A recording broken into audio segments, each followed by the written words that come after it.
Right. तो पीछे की चीज थोड़ी सी रिवाइज कर लेते हैं, इतनी देर में बाकी लोग आ जाएंगे। तो what we did in the last class, हम लोग टेंशन लोडेड वोल्टेज जॉइंट्स की बात कर रहे थे, राइट। और हमने उसमें कहा था कि जो जब आप प्री लोड अप्लाई करते हैं किसी भी वोल्टेज जॉइंट के ऊपर, तो उसमें दो किस्म के लोड्स एक्ट कर रहे होते हैं। एक आपका प्री लोड होता है और एक आपका एक्सटर्नल लोड एक्ट कर रहा होता है, जो कि टेंसाइल लोड, अगर आप टेंसाइल जॉइंट टेंसाइल लोड की बात करें तो, ठीक है। तो प्री लोड जो होता है वो बोल्ट के ऊपर टेंसाइल होता है और मेंबर्स के ऊपर कंप्रेसिव होता है, और आपका एक्सटर्नल लोड जो है वो हम टेंसाइल लोड को स्टडी कर रहे हैं तो वो दोनों के ऊपर टेंसाइल लोड एक्ट कर रहा होता है। Pre load is same on both, but जो आपका एक्सटर्नल लोड है वो एक रेशियो के तहत आपके बोल्ट और मेंबर्स के ऊपर डिवाइड हो रहा होता है। तो this is what we said. उसके बाद हमने ये बात की थी कि हमें अगर रेशियो निकालना है कि कितना लोड बोल्ट बेयर कर रहा है, तो we use the spring stiffnesses जो हमने पहले कैलकुलेट की थी, उसकी हेल्प से वी कैन फाइंड आउट कि हमारे पास मेंबर्स कितना लोड बेयर करेंगे और आपके बोल्ट कितना लोड बेयर करेंगे। और अगर हम इस फैक्टर को, जो कि बोल्ट का रेशियो निकल के, बोल्ट का फ्रैक्शन निकल के आ रहा है, इसको अगर हम C कहते हैं तो PB बिकम्स CP, और अगर मैं P में से PB माइनस कर दूं, then I can also find out the member stiffness which member force which becomes 1 minus C times P। ठीक, ये पिछली क्लास की चीज है सारी, जिसमें हमने C को डिफाइन किया हुआ है as KB divide by KB plus KM। ठीक हो गया। Normally we want the ratio C to be small, ठीक है। आप इसको अराउंड 0.2 रखेंगे, that is considered to be a good design.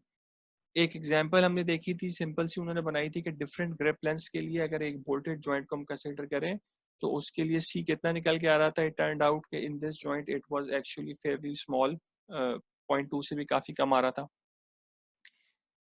Then total force निकालने के लिए we can just add the external load and the preload, ठीक है। और हमने कहा था कि it is important to note कि आपको जॉइंट को मेंटेन करने के लिए FM needs to be always compressive. अगर FM आपका पॉजिटिव होगा या जीरो भी हो जाएगा तो आपको जॉइंट सेपरेट हो जाएगा, तो members are going to be separated. तो this is actually a very important characteristic, ठीक है। ये बहुत इंपॉर्टेंट पॉइंट है हमारा। FM should always be less than zero, total force acting on the members.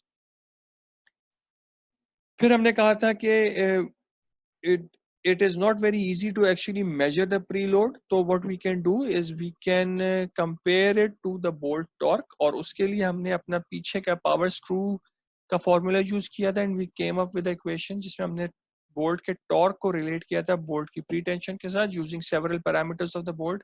तो उसका half of the thread angle, lead angle, mean diameter, major diameter, इन सब को यूज करते हुए एंड द फ्रिक्शन फैक्टर्स, इनको यूज करते हुए we related the torque to the preload, ठीक है। अब इसके अंदर वी सेड कि this actually becomes our K, तो इस फैक्टर को अगर हम के कह दें, ठीक है, तो the equation turns out to be very small equation कि torque is equals to K times the preload times the major diameter of the bolt. अब के का एक डिटेल्ड फॉर्मूला आपके पास अवेलेबल है जिसमें अगर आप बोल्ट के सारे पैरामीटर्स निकाल लें, you can calculate K. If you want a fast solution we can just get a value of K, कुछ टिपिकल वैल्यूज हैं के की। अगर आपको कोई वैल्यू नहीं पता तो वी यूज के इक्वल्स टू 0.2, वरना अगर हमें बोल्ट के बारे में कुछ इंफॉर्मेशन पता है तो we can get typical value for that condition. For example lubricated के लिए वी कैन यूज अ के ऑफ 0.18, ठीक है। अगर हम यहाँ पे 0.18 प्लग इन कर देंगे then the equation actually turns out to be very very straightforward. You can just plug in 0.18 here और बोल्ट टॉर्क को आप प्रीलोड के साथ रिलेट कर सकते हैं। तो अभी हमने क्या करना है, हमने एक एग्जांपल से स्टार्ट करना है और फिर हमने क्विकली मूव करना है अपने फाइनल पॉइंट की तरफ जो कि इस टॉपिक 3 का है। तो what the statement reads is कि हमारे पास एक बोल्ट गिवन है, उस बोल्ट का डायमीटर इज 3/4 इंचेस, सही। उस बोल्ट के बारे में हमें और क्या पता है, हमें पता है कि there are 16 threads per inches which means that the pitch becomes 1/16, ठीक है। अगर आपके पास एक मेट्रिक बोल्ट होगा तो आपके पास डायमीटर भी mm में गिवन होगा और साथ में पिच डायरेक्टली गिवन होगी। अमेरिकन सिस्टम के अंदर they don't specify the pitch, they specify the inverse of the pitch which is the threads per inch. ये उसकी लेंथ है but we don't need the length right now. उसका material grade हमें पता है, सही। External load acting on the bolt is P equals to 6 kilo pounds, initial pre tension is 25 kilo pounds, और उन्होंने आपको बोल्ट और मेंबर्स के स्टिफनेसेस भी बता दिए डायरेक्टली। हमें करना क्या है, हमें स्ट्रेस निकालना है due to the preload and the service load. Bolts के अंदर हम टेंसाइल स्ट्रेसेस स्टडी करेंगे, बिकॉज जिस फेलियर को हम चेक करना चाह रहे हैं that is known as the overload failure. Overload ये होता है कि बोल्ट टेंशन के अंदर ब्रेक हो जाते हैं, ठीक है। उसके लिए we need to calculate the tensile stress in the body of the bolt, सही। अच्छा, तो उसके बाद we need, once we calculate the stresses, we need to compare the stresses to the proof strength of the material। तो हमें material का grade पता है, तो हम उसके टेबल से उसकी प्रूफ स्ट्रेंथ निकाल सकते हैं। We also need to calculate कि कितना टॉर्क रिक्वायर्ड होगा in order to develop this much preload in the system using two methods। अगर हम K की approximate value यूज कर ले, डायरेक्टली K की वैल्यू यूज कर ले, और उन्होंने हमें यहाँ पे कोई कंडीशन नहीं बताई हुई बोल्ट की, तो we'll use a K equals to 0.2, या फिर हम कंप्लीट जो एक्चुअल इक्वेशन है K की फुल इक्वेशन जिसमें लैम्डा, अल्फा, फ्रिक्शन फैक्टर सब कुछ आ रहा है, वो यूज कर लें, और उससे हम K निकाल के दोनों इक्वेशन से टॉर्क निकाल के देखें कि कितना टॉर्क रिक्वायर्ड है to apply the preload of 25 kilo pounds. ठीक हो गया, आगे चलते हैं।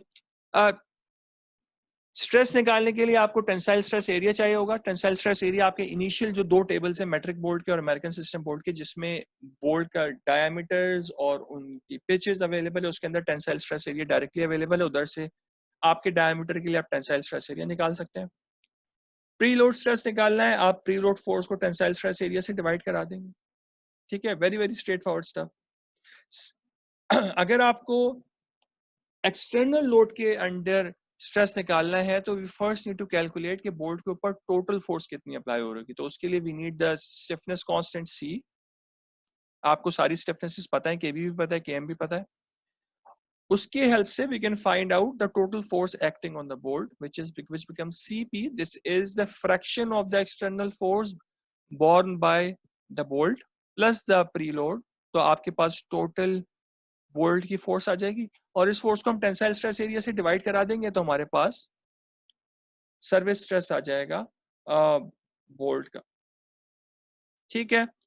अब what I want to do is I want to compare this stress to the proof strength of the material। तो proof strength of the material के लिए आपके पास जो भी जिस भी कैटेगरी का आपके पास बोल्ट होता है, तो उसमें उन्होंने हमें SAE इसका ग्रेड बताया हुआ, तो SAE का टेबल आपके पास अवेलेबल है 8-9। हमें मेट्रिक बोल्ट में अगर हम सवाल सॉल्व करेंगे, मेट्रिक का टेबल विजिट कर लेंगे। इसमें जो भी ग्रेड अवेलेबल है, उस ग्रेड के लिए वी कैन फाइंड आउट कि हमारे पास कितनी प्रूफ स्ट्रेंथ आ रही है। तो हमारे पास ग्रेड 5 स्टेटेड था, उसकी प्रूफ स्ट्रेंथ आ रही थी हमारे पास 85 किलो PSI। आपके पास इनिशियल स्ट्रेस अवेलेबल है, आपके पास सर्विस स्ट्रेस अवेलेबल है, आपके पास प्रूफ स्ट्रेंथ अवेलेबल है, आप इनको कंपेयर कर सकते हैं।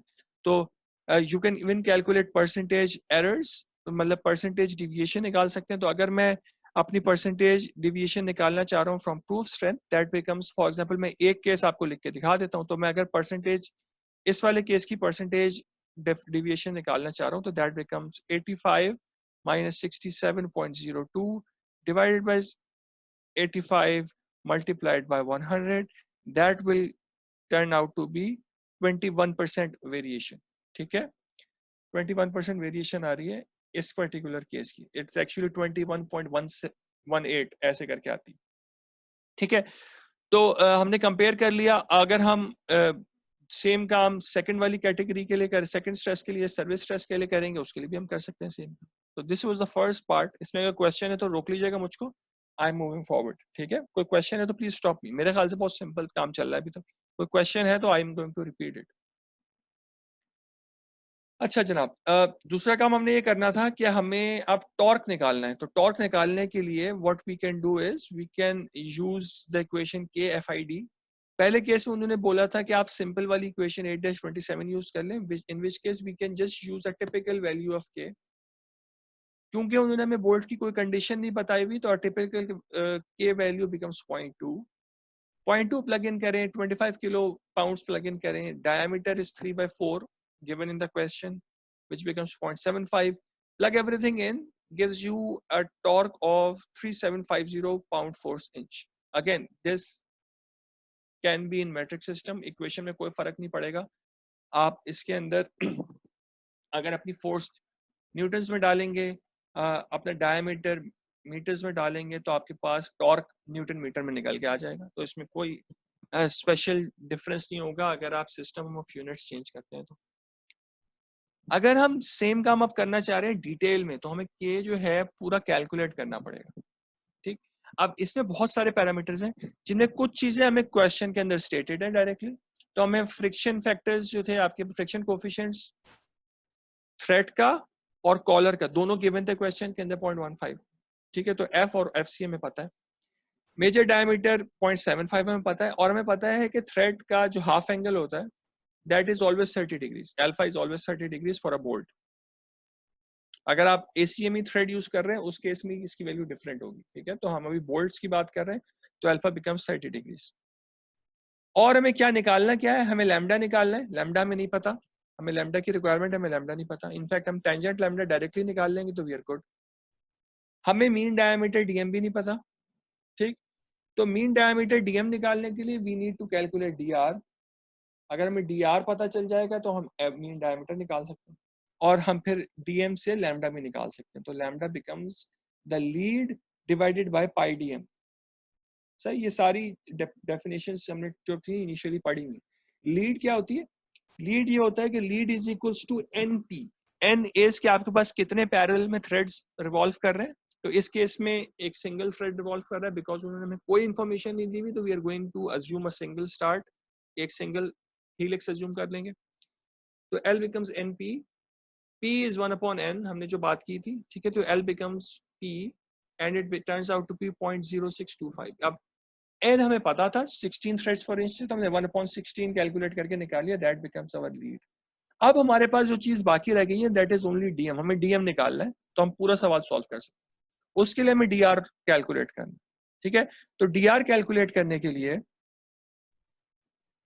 हमें अपने जो इनिशियल अगेन टेबल्स थे ना, ये वो टेबल्स हैं 8-1 8-2, जिसके अंदर हमें actually will need to go and see. इस टेबल के अंदर हम अगर अपने किसी भी मेजर डायमीटर के ऊपर आए, उसके ऊपर उसकी पिच भी अवेलेबल है, और अगर हम इस अमेरिकन सिस्टम में आते हैं तो थ्रेड्स पर इंच अवेलेबल है. ठीक है, नीचे एक इक्वेशन गिवन है डीआर की, तो you can use this equation to calculate DR from the major diameter. दोनों की इक्वेशन में थोड़ी सी वेरिएशन है. ठीक है, तो आपको जो भी सिस्टम ऑफ आप यूनिट्स यूज कर रहे हैं, जो भी बोल्ट का स्टैंडर्ड यूज कर रहे हैं, उसकी डीआर की इक्वेशन यूज करनी पड़ेगी. तो अगर हम मेट्रिक सिस्टम यूज कर रहे होते हैं तो हम ये इक्वेशन यूज करते हैं. 8-1 टेबल मेट्रिक सिस्टम के लिए है. ठीक है, मेट्रिक थ्रेड्स के लिए. 8-2 जो है आपका, वो यूनाइटेड स्क्रू थ्रेड्स के लिए, जो कि अमेरिकन सिस्टम है. ठीक है, इस केस में डीआर की जो इक्वेशन है, क्योंकि हम अमेरिकन सिस्टम के लिए भी सवाल सॉल्व कर रहे हैं, तो हम डीआर की इक्वेशन अमेरिकन सिस्टम वाली उठा लेंगे. ठीक है, और क्या हम कर सकते हैं, हम एक और तरीके से भी सॉल्व कर सकते हैं. उन्होंने हमें माइनर डायमीटर का एरिया दिया हुआ है. तो माइनर डायमीटर का जो एरिया होता है, minor diameter area is, let me just write it here, pi dr²/4. This is the minor diameter area. तो अगर मैं यहां से फॉर एग्जांपल माइनर डायमीटर का एरिया पिक कर लूं, I can also use this to calculate your DR. आप basically निकाल के देख लें, उन्होंने डीआर के लिए अपनी ये हाईलाइटेड इक्वेशन ही यूज की थी, येलो हाईलाइटेड इक्वेशन. तो आपके रिजल्ट दोनों तरीके से सेम ही आएगा, चाहे आप ये वाला फॉर्मूला यूज कर लें या एआर से निकाल लें. ठीक है, both are going to give you the exact same result. तो ये चीजें हमें पता थी, हम डीआर निकाल लेते हैं. ठीक है, D was 0.75, pitch is actually 1/16. हम सारी चीजें प्लग इन करेंगे, हम डीआर निकाल लेंगे. DR comes out to be 0.6688. DM is the average of D and DR. Tangent lambda is L upon pi DM. ठीक है, तो मैंने इसमें पूरी चीज लिख दी है. आपने एक्चुअली अगर लीड पहले निकाली भी थी, you can directly plug in the lead. हमने लीड पहले निकाली भी थी, but I just showed you कि लीड कैसे आ रही है. तो lead is actually pitch. Pitch is 1/n. तो मैंने डायरेक्टली थ्रेड्स पर इंच इधर प्लग इन कर दिए। तो you don't actually need to calculate the pitch. अगर आपको थ्रेड्स पर इंच अवेलेबल है तो आप इस तरह निकाल सकते हैं, वरना अगर आप स्टेप बाय स्टेप कर रहे थे, आपने रीड पहले हमने क्योंकि लिखी हुई थी, हमने यहाँ पे भी जाहिर है पिच चूज की, तो पिच पता थी, तो हम डायरेक्टली यहाँ पे प्लग इन कर दें। We don't actually need to write 1/16 here, whatever we were getting 0.0625 lead निकल रही थी हमारी, पहले हमने निकाली थी, हम डायरेक्टली वो प्लग इन कर सकते हैं। डीएम हमने अभी निकाला था, हम वो प्लग इन कर सकते हैं। तो टेंजेंट लैम्डा हमारे पास निकल के आ गया। We don't actually need to calculate lambda direct completely, ठीक है। लैम्डा 1.1066 ऐसे कुछ करके डिग्रीज निकलता है, but we don't need it. हमें टेंजेंट लैम्डा चाहिए था, हमने टेंजेंट लैम्डा निकाल के लिख लिया अपने पास। और क्या करें अब हमें डायरेक्टली टी का फॉर्मूला अप्लाई करना है। तो टी के फॉर्मूले के अंदर वी हैव के इज दिस एंटायर थिंग। इसके अंदर अब हमें सब कुछ पता है। We know DM, we know D, tangent lambda भी पता है, एफ भी पता है, एफ सी भी पता है, अल्फा भी पता है, ठीक है। We just need to plug everything in, ठीक है। सब कुछ प्लग इन कर देते हैं। तो दिस जो कर्ली ब्रेसेस के अंदर सारी टर्म आ रही है, दैट इज जो के, these two first terms multiply together, तो ये पहले मल्टीप्लाई आ रही है, उसके अंदर ये वाली टर्म ऐड हो रही है, ठीक। this is the bolt major diameter, this is the preload. Basically solve everything, you get a preload, you get a torque of 3551.6 pound force inch। इसको पिछले वाले से कंपेयर करके देखें क्या निकल रहा था। Let's go back, that was 3750, ठीक है, 3750, और दिस टाइम अराउंड इज 3551। तो अगर हम इसका डिफरेंस कैलकुलेट करें quickly, let me use my calculator, 3551 divide by 3551, the error is around 5%। अगर मैं इस वाले से इस वाले को स्टैंडर्ड रख के एरर निकालूं, तो error between these two values only around 5%। तो अगर आपने फैक्टर ऑफ सेफ्टीज भी रखे हुए हैं, तो in actual design if we just use a typical value of k and we get a very quick solution of torque, just मैं 0.2 times fi times d कर देता, तो मेरा रिजल्ट एक्चुअली इतना बुरा नहीं आ रहा था 3750, it was very close to the actual value, ठीक। इस केस में हमने दोनों निकाल के देख लिए, ठीक है। तो क्वेश्चंस के अंदर it might be stated to you कि किस तरीके से निकालना है, but in applications you can get the typical values very very fast. तो वो फॉर्मूला अप्लाई करना कोई गलत नहीं है, यू कैन यूज दैट, और उसका एरर एक्चुअली बहुत ज्यादा नहीं होगा, it will be Fairlie close. सही है। इसमें कोई क्वेश्चन है तो बेटा पूछ लो मुझसे, otherwise I am moving forward. Okay sir ji बेटा। सर एक चीज रिमाइंड करा दें कि अगर हमारे पास बटरेस थ्रेड आ जाएगा तो फिर हम डीएम कैसे निकालेंगे? नहीं, बटरेस थ्रेड नहीं आएगा बेटा, बटरेस थ्रेड नहीं आएगा। बटरेस थ्रेड को हमने बिल्कुल भी स्टडी नहीं किया। अच्छा, और अगर मतलब कोई ऐसा थ्रेड नहीं आएगा जिसमें हमारे पास नहीं डीएम का एवरेज देखो नहीं होता? एक बात सुनो पहले तो, देखो the buttress thread, the ACME thread and the square thread, those are power screws, ठीक है। तो फर्स्ट ऑफ ऑल वो पावर स्क्रूज के लिए वैलिड है, वो बोल्ट्स के लिए वैलिड नहीं है। बोल्ट्स के केस में थ्रेड प्रोफाइल एक ही है सिर्फ, वो जो ट्रायंगल थ्रेड प्रोफाइल होती है ना, उसको हम ऊपर और नीचे से फ्लैटन कर देते हैं। बोल्ट्स के केस में अच्छा वो प्रोफाइल है। पावर स्क्रूज ठीक। में मल्टीपल थ्रेड्स होते हैं, जिनमें से हम एक्चुअली हमने जितना काम किया है वो हमने टॉर्क तो निकाला था ACME थ्रेड के लिए, बट बाकी स्ट्रेसेस तो हमने सिर्फ स्क्वायर थ्रेड के लिए निकाले और किसी चीज के लिए नहीं निकाले। ठीक है सही है ना जी, थैंक यू। ऑल्दो आपकी जो नॉर्टन की किताब है उसके अंदर सारे फॉर्मूला गिवन है, उसके अंदर उन्होंने जनरलाइज कर दिए फॉर्मूला जो कि कुछ फैक्टर्स की फॉर्म में, उसमें आप बटरेस थ्रेड होगा तो बटरेस थ्रेड के फैक्टर्स उठा सकते हैं, अगर ACME थ्रेड होगा उसके फैक्टर्स उठा सकते हैं। तो फॉर्मूलाज ऐसा नहीं कि हमें हमारे पास है नहीं, ठीक है, बट हमारी टेक्स्ट बुक जो है उसके अंदर नहीं है, हमारी रेफरेंस बुक में है। तो हम लोग जो टेक्स्ट बुक है उस तक लिमिट कर रहे हैं अपने आप को। अगर आपने वैसे देखना है तो नॉर्टन की किताब के अंदर फॉर्मूला अवेलेबल है बटरेस थ्रेड के लिए। अच्छा, अब हमने क्या करना है, फाइनल जो चीज है हमारे केस में इस टॉपिक की, वो ये है कि हमें ये देखना है कि हमारे फैक्टर ऑफ सेफ्टी कैसे निकलेंगे। और बोल्ट्स के केस में हम 3 डिफरेंट तरह के फैक्टर्स निकालेंगे, which are your yield factor of safety, एक लोड फैक्टर कहते हैं, और हम एक जॉइंट सेपरेशन फैक्टर कहते हैं। तो वी नीड टू सी के ये तीनों क्या चीजें हैं, ठीक है। हमें तीनों को जरा सा स्टडी करके देखें।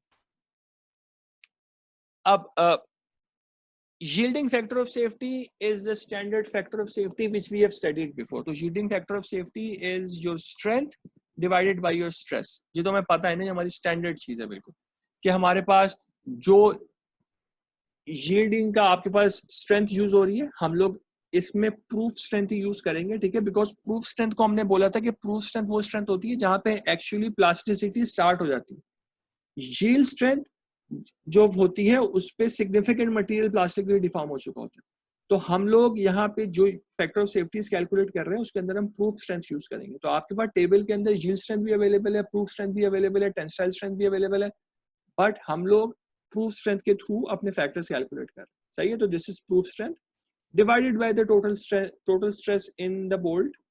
Total stress in the bolt is the total force in the bolt divided by the tensile area, ठीक है।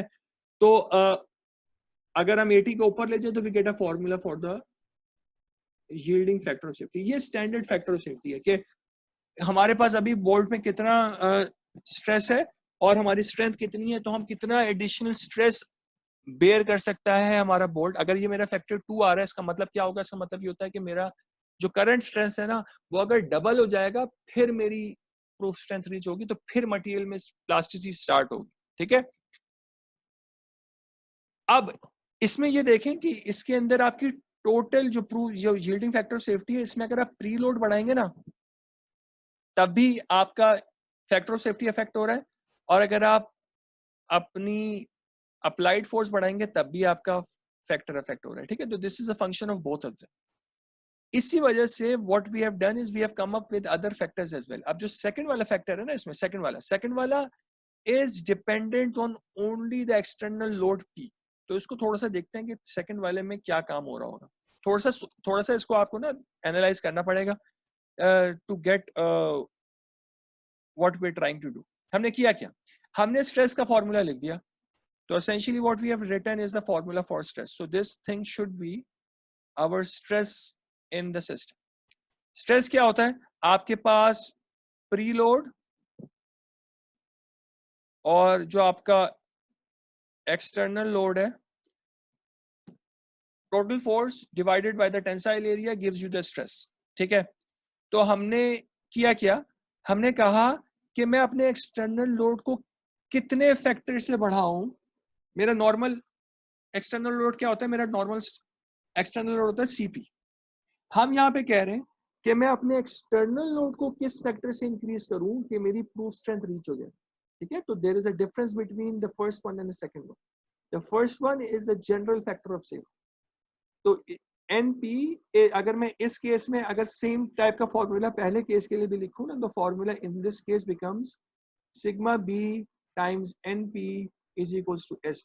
यानी मैं इस केस में ये कह रहा हूं कि मैं अपने स्ट्रेस को किस फैक्टर से इंक्रीज करूं कि मेरी प्रूफ स्ट्रेंथ रीच हो जाए। सही है। सेकंड केस में मैं ये नहीं कह रहा, सेकंड केस में मैं ये कह रहा हूं कि मैं अपने लोड को, एक्सटर्नल लोड को किस फैक्टर से इंक्रीज करूं कि मेरी प्रूफ स्ट्रेंथ रीच हो जाए। सही है। तो गेट दिस पॉइंट, दोनों अपनी अपनी जगह इंपॉर्टेंट है। पहले वाले में प्री लोड भी प्लास्टिसिटी कर सकता है, दूसरे वाले फैक्टर में हम सिर्फ ये देखना चाह रहे हैं कि मैं एक्सटर्नल लोड को कितना इंक्रीज कर सकता हूं। तो अगर मैं करंटली मैंने अपना सिस्टम डिजाइन किया है लेट्स से 10 किलो पीएसआई के लिए, तो वो क्या फैक्टर है एक्सटर्नल लोड का कि जिस पे जितना मैं 10 किलो पीएसआई से ज्यादा भी अप्लाई कर दूं तो मेरी प्लास्टिसिटी रीच नहीं होती। तो मैं सिर्फ एक्सटर्नल लोड की बात कर रहा हूँ इस केस में। तो हमने ये फैक्टर एक्सटर्नल लोड के साथ मल्टीप्लाई किया। इसको हम रीअरेंज कर सकते हैं to solve for NL and that becomes your load factor, ठीक है। अब दिस, इसमें यही वाली चीज इंपॉर्टेंट है आप लोगों के लिए ध्यान रखना कि हम लोग बात जो कर रहे हैं ना, हम लोग बात कर रहे हैं एक्सटर्नल लोड की खाली इस वाले केस में। सही है। एक कोई क्वेश्चन है तो प्लीज स्टॉप मी, तो मुझे पता नहीं चल रहा, ठीक है। आप लोगों को समझ में आ रहा है? If you are quiet then I am assuming you getting it. So let's move forward. कोई भी क्वेश्चन हो बेटा मुझे स्टॉप कर देना। तीसरा फैक्टर आ गया। तीसरा फैक्टर है ज्वाइंट सेपरेशन फैक्टर। उसके लिए हमें इसको देखने की जरूरत है। आपके जो मेंबर्स है ना, हमने कहा था कि मेंबर्स में दो तरह की फोर्सेस एक्ट कर रही हैं। मेंबर्स पे आपके एक एक्सटर्नल लोड टेंसाइल एक्ट कर रहा है और एक प्री लोड कंप्रेसिव एक्ट कर रहा है। और हमने ये कहा था the total force acting on the members which is Fm, this is Fm is equals to Fi plus Pm becomes 1 minus C into P. This needs to be less than 0. अगर ये 0 से बड़ी होगी and this thing needs to be minus. Right. अगर ये चीज 0 से बड़ी होगी this becomes कि आपका जॉइंट सेपरेट हो जाएगा. आपके जॉइंट्स सिर्फ तब तक होल्ड कर रहा है जब तक उसमें क्लैंपिंग फोर्स अवेलेबल है. क्लैंपिंग फोर्स का मतलब है कि कंप्रेसिव फोर्स अवेलेबल. तो जैसे ही आपका Fm 0 होता है ना तो आपका जॉइंट सेपरेट होगा बिकॉज जॉइंट के ऊपर कोई फोर्स अब नहीं है जो कि उसको होल्ड कर सकते. तो हम इस इक्वेशन को यूज करते हुए we want to find out कि आप कि वो क्या फैक्टर है जिससे मैं आपके अगर मैं एक्स्ट्रा पीएम को इंक्रीज करूं तो मेरे पास जॉइंट सेपरेट हो जाएगा. तो हमने इस केस में क्या किया हुआ है, इस केस में हम पहले केस में हम स्टडी कर रहे थे कि हम स्ट्रेस को किस फैक्टर से इंक्रीज करें. दूसरे केस में हम ये चेक कर रहे थे कि हम बोल्ट की जो एक्सटर्नल फोर्स है उसको किस फैक्टर से इंक्रीज करें. और तीसरे केस में हम ये चेक कर रहे हैं कि मेरी जो मेंबर की एक्सटर्नल फोर्स है हम उसको किस फैक्टर से इंक्रीज करें. तो तीसरे केस में हमने बेसिकली क्या काम किया हुआ है, हमने इसके साथ यहाँ पे एक हमने फैक्टर मल्टीप्लाई किया हुआ है और हमने कहा हुआ है कि we want to set this thing equal to 0. अगर ये 0 के बराबर हो रही है इसका मतलब है कि आपकी क्लैंपिंग फोर्स सिस्टम से खत्म हो गई. If we set this to 0, we can find out what is n naught. तो Fi दूसरी तरफ चला गया, ठीक है, और ये पूरा फैक्टर इधर जाके डिवाइड हो गया. सही है. तो we are trying to look for n naught. हमारे पास 3 डिफरेंट फैक्टर्स निकल के आ रहे हैं, तीनों की डिफरेंट फिजिकल सिग्निफिकेंस है, बट हमें तीनों निकाल के चेक करने होते हैं. ठीक है. तो all 3 are important for us. सही. तीनों की फिजिकल सिग्निफिकेंस हमने अभी डिस्कस कर ली है. तो हमें तीनों निकाल के देखने पड़ेंगे कि एक्चुअली हमारे पास यील्डिंग फैक्टर ऑफ सेफ्टी कितना है, कि हमारे स्ट्रेस में कितनी अभी अलाउंस है कि हम स्ट्रेस कितना इंक्रीज कर सकते हैं. हमारे पास लोड फैक्टर इंपॉर्टेंट है, हमें ये चेक करना है कि हम लोड कितना इंक्रीज कर सकते हैं बोल्ट के ऊपर कि बोल्ट यील्ड नहीं करे. ये यील्डिंग की बात हो रही है. ठीक है. बोल्ट का लोड चेक कर रहे हैं कि कितना इंक्रीज कर सकते हैं कि बोल्ट यील्ड नहीं करे. और हम पीएम यानी मेंबर की फोर्स कितनी इंक्रीज कर सकते हैं कि आपका जॉइंट सेपरेट नहीं हो. हम इसको बोल्ट की फोर्स और मेंबर की फोर्स कह रहे हैं, बट इन रियलिटी हम बात जो कर रहे हैं ना पी की कर रहे हैं, एक्सटर्नल फोर्स की कर रहे हैं, बिकॉज सी इज फिक्स्ड. सी आपके जॉइंट के लिए डिसाइडेड है. तो हम एसेंशियली क्या बात कर रहे हैं, हम ये बात कर रहे हैं कि मैं पी कितना इंक्रीज कर सकता हूं कि बोल्ट यील्ड नहीं करे. This is the second factor. तीसरे के अंदर हम ये कह रहे हैं कि मैं पी कितना इंक्रीज कर सकता हूं कि जॉइंट खुले नहीं, जॉइंट एक्चुअली क्लैम्प्ड रहे. सही है. तो होपफुली ये वाली पॉइंट आपको समझ में आ गया होगा कि तीनों की फिजिकल सिग्निफिकेंस क्या है. तीनों बिल्कुल कंप्लीटली फिजिकली एक्चुअली एक्सप्लेनेबल है, हर एक की अपनी फिजिकल सिग्निफिकेंस. पहले वाला स्ट्रेस से रिलेटेड है, दूसरा वाला जो है वो लोड के इफेक्ट से रिलेटेड है टू द बोल्ट यील्डिंग, और तीसरा वाला जो है वो एक्सटर्नल लोड के से रिलेटेड है जॉइंट सेपरेशन. ठीक है. तो ये तीनों चीज आ गई. इस चीज से रिलेटेड अब हमने एक न्यूमेरिकल सॉल्व करना है and then we are done. तो उससे पहले हमारे पास एक सिंपल सी चीज है. This is again recommended pre load values है कि अगर मैं डिफाइन करूं जो मेरे पास प्रूफ स्ट्रेंथ है, अगर मैं उसको 80 से मल्टीप्लाई करूंगा ना तो मेरे पास एक फोर्स आ जाएगी which is the force which causes the proof strength. अगर मैं Fp अपॉन 80 करूं तो मैंने F अपॉन 80 किया तो मेरे पास स्ट्रेस निकल के आता है ना F अपॉन 80. तो मैं कहूँ अगर मैं स्ट्रेस को प्रूफ स्ट्रेंथ के इक्वल रखता हूँ तो मेरे एक फोर्स निकल के आ रही है, उसको मैं प्रूफ लोड कहते हैं. तो this is known as the proof load. ये वो लोड होता है जिसपे प्रूफ स्ट्रेंथ रीच हो जाती है. ठीक है. अगर मेरे पास प्रूफ लोड मुझे पता है तो आपके पास बुक के अंदर अगर आप इस सेक्शन को पढ़ेंगे ना जहाँ पे 8-31 और 8-32 स्टेटेड है, वहां पे उन्होंने रेफर किया हुआ है 2 डिफरेंट मैन्युफैक्चरर की गाइडलाइंस. तो आपके मैन्युफैक्चरर्स जो है बोल्ट्स के वो ये रेकमेंड करते हैं अगर आप नॉन परमानेंट जॉइंट्स के साथ काम करना चाह रहे हैं, यानी आप यू वांट जॉइंट्स इस तरह के कि आप बोल्ट्स को लूजन अप करके रीयूज कर सकें, देन आप प्री लोड करें अपने सिस्टम को to 75% of the proof load. जो भी आपका प्रूफ लोड निकल के आ रहा है FP, उसके 75% तक प्री लोड करें सिस्टम। अगर आप परमानेंट ज्वाइन करना चाह रहे हैं कि आप चाह रहे हैं कि आपका मटेरियल प्लास्टिकली डिफॉर्म हो जाए, ठीक है, थोड़ा सा, and you don't want to use the bolts and nuts again, तो आप जब जॉइंट को ओपन करेंगे तो आप नए बोल्ट्स यूज करें, पुराने वाले बोल्ट्स को आप डिस्कार्ड कर दें। Then we use a preload of 90% of the proof load, ठीक है, ये मैन्युफैक्चरर गाइडलाइन से निकल के आ रही है चीज, सही है। यहाँ पे ये लिखा हुआ है कि आपकी जो प्रूफ स्ट्रेंथ है वो टेबल्स 8-9 से 8-11 तक स्टेटेड है, डिपेंडिंग के कौन से ग्रेड का आपको मटेरियल डिफाइन किया हुआ है। SAE का ग्रेड डिफाइंड है या फिर ASTM का ग्रेड डिफाइंड है या ISO ग्रेड डिफाइंड है मैट्रिक वाला। डिपेंडिंग ऑन दैट आप टेबल से जाके स्टील का प्रूफ स्ट्रेंथ निकाल सकते हैं। अगर आपको कोई भी और मटेरियल स्टेटेड होगा ना, तो हमारे पास टेबल में उसका ग्रेड नहीं गिवन, वो सारे ग्रेड जो है ना स्टील के हैं, इन तीनों टेबल में सिर्फ स्टील की बात होगी। तो द टिप आप करते हैं क्या, आप अप्रोक्सीमेट कर सकते हैं प्रूफ स्ट्रेंथ को, तो आप यील्ड स्ट्रेंथ को सर्च कर लें इंटरनेट पे, ठीक है, और यील्ड स्ट्रेंथ की 85% वैल्यू उठा लें, that we can assume to be the proof strength of the material, and this will be an approximate value, but this is a good approximation, हम इसको यूज कर सकते हैं, सही है।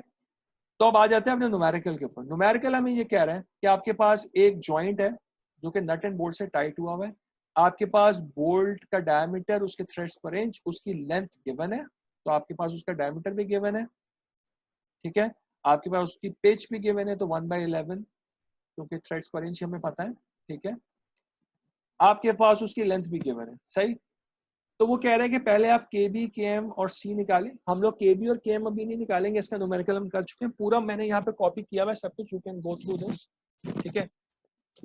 वो कह रहा है कि there are a total of n bolts acting on the system in the system to resist a separating force of 36 kilopascals। तो आपके पास जो लोड है ना सिस्टम के ऊपर, दैट इज 36 kilopascals, सही।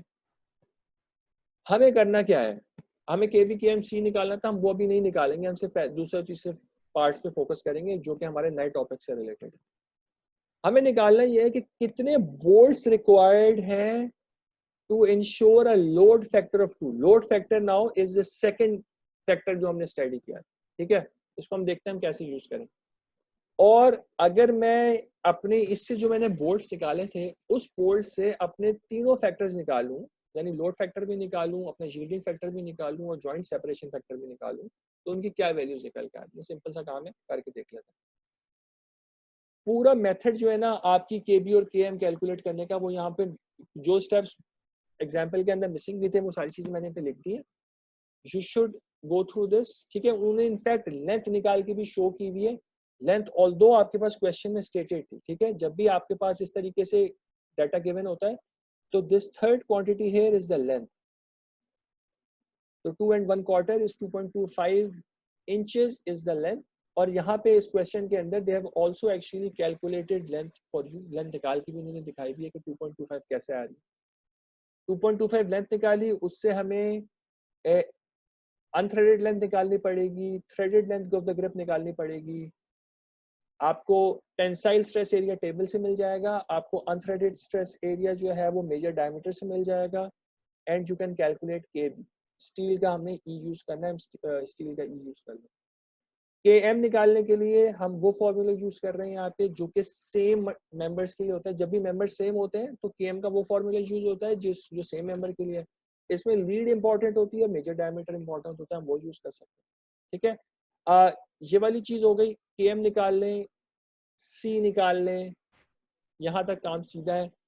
अब रेकमेंडेड प्री लोड के लिए क्वेश्चन के अंदर स्टेटेड ये था कि आप नॉन परमानेंट कनेक्शन करें। नॉन परमानेंट कनेक्शन करना चाह रहे हैं तो हम लोग 75% of the proof strength use करेंगे, ठीक है। तो 75% of 80 multiplied by the proof strength, ये टेबल से निकल के आ रहा है सब कुछ, ठीक है। टेबल के अंदर proof strength for a grade 5 material is 85 kilo PSI, वो हमने यहाँ पे प्लग इन कर दी। 80 हमने अपने इनिशियल टेबल से निकाल लिया, तो आपके पास जो प्री लोड आ गया that turns out to be 14.4 kilo pounds, सही है।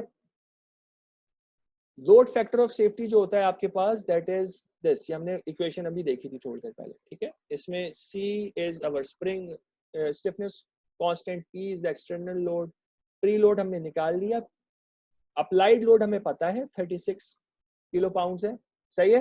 तो हम क्या कर सकते हैं, हम सारी वैल्यूज इसके अंदर प्लग इन कर सकते हैं। हमें निकालना कि हमें n बोल्ट्स निकालना, ये चीज डिफाइन होती है फॉर अ सिंगल बोल्ट। तो हम लोग ये अज्यूम कर सकते हैं कि सारे बोल्ट्स इक्वल लोड उठा रहे हैं, तो हमने टोटल लोड को n से डिवाइड कर लिया, and since we need to find the number of bolts n, we can rearrange the entire thing and we can search for n, ठीक है। तो हमने पूरी चीज को रीअरेंज किया, NL हमें उन्होंने बताया है, तो लोड फैक्टर उन्होंने हमें कहा कि 2 है, तो लोड फैक्टर 2 है, आप 2 लोड फैक्टर के लिए चीज को सॉल्व कर लें। तो NL हमने 2 प्लग इन कर दिया, C हम निकाल चुके हैं, total load is 36, preload is 14.4, proof strength is 85, area tensile area हमने टेबल से डायरेक्टली निकाल लिया, it is 0.226, everything is there, n comes out to be 5.52, 5.5 bolt नहीं यूज हो सकते, तो we will round it up, so we are saying that let's use 6 bolts in this system. So this is a design problem, तो हमने अपनी condition के लिए actually number of bolts calculate किए कि सिस्टम को होल्ड करने के में कितने बोल्ट्स रिक्वायर्ड, तो वो हमने कर दिया। तो हमने कहा कि 6 बोल्ट्स रिक्वायर्ड है।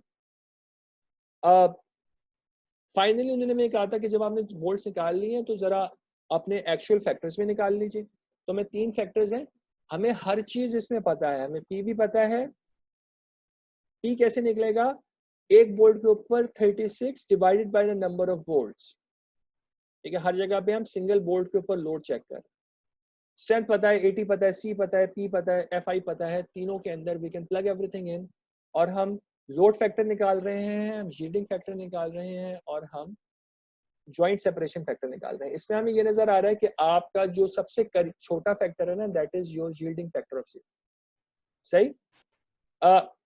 1 मिनट का टाइम रह गया, I am going to restart this meeting so that you if you have any questions you can ask, ठीक है। मेरा काम खत्म हो गया, ठीक है, तो दिस इज अप।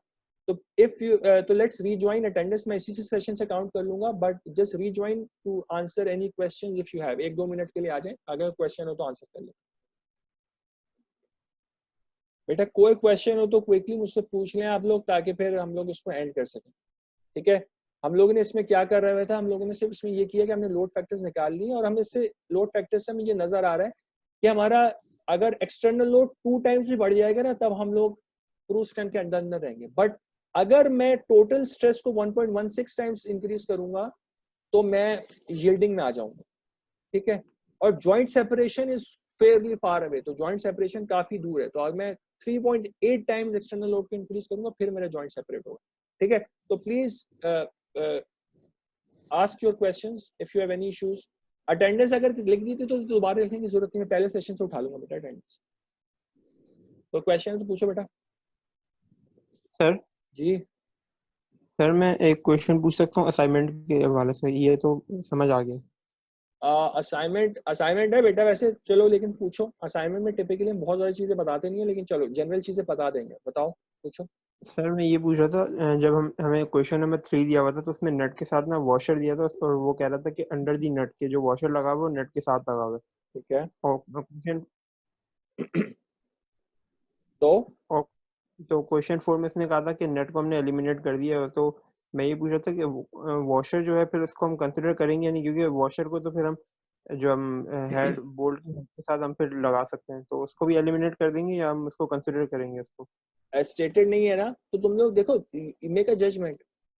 हमने बिल्कुल कोर्स के शुरू में बात की थी कि दिस आर डिजाइन प्रॉब्लम्स, थोड़ी बहुत वेरिएशन आ सकती है। अगर कभी भी एम्बिग्युइटी होती है ना, तो you are free to make your choice. तो I am not going to hold you responsible for something which is not directly stated, ठीक है। फॉर एग्जाम्पल एक क्वेश्चन के अंदर the type of threads available नहीं था, क्वेश्चन 2 के अंदर शायद स्क्वायर थ्रेड है कि ACME थ्रेड है, मुझे किसी ने क्वेश्चन पूछा था 1 के अंदर 2 के अंदर, किसी एक चीज में अवेलेबल नहीं था, ठीक है। तो अगर ऐसी कोई चीज आ रही है नहीं स्टेटेड तो कर लो अज्यूम, कोई मसला नहीं है। फॉर एग्जांपल सेकंड अगर पार्ट के अंदर ये लिखा हुआ है कि हमें नहीं पता कि वॉशर लेना है बोल्ट के अंदर के नहीं लेना, तो अगर आप नट हटा रहे हैं उसका वॉशर हटा दे, बोल्ट के साथ नहीं ले। लेकिन अगर कोई कहेगा नहीं है मैं वॉशर को बोल्ट के नीचे मूव कर देता हूँ, तो I am not going to say कि तुमने गलत कर, ठीक है। तो उसमें कोई मसले वाली बात नहीं, जो भी करना है करो, कोई टेंशन नहीं, ठीक है। बट लिख देंगे आप लोगों ने क्या काम किया, बिकॉज डिजाइन प्रॉब्लम है ना, आपकी प्रॉब्लम मुझसे थोड़ी सी डिफरेंस हो सकती है, सही है। ठीक है सर। तो ठीक है, लेट्स स्टॉप हियर, अगर कोई क्वेश्चन नहीं है तो।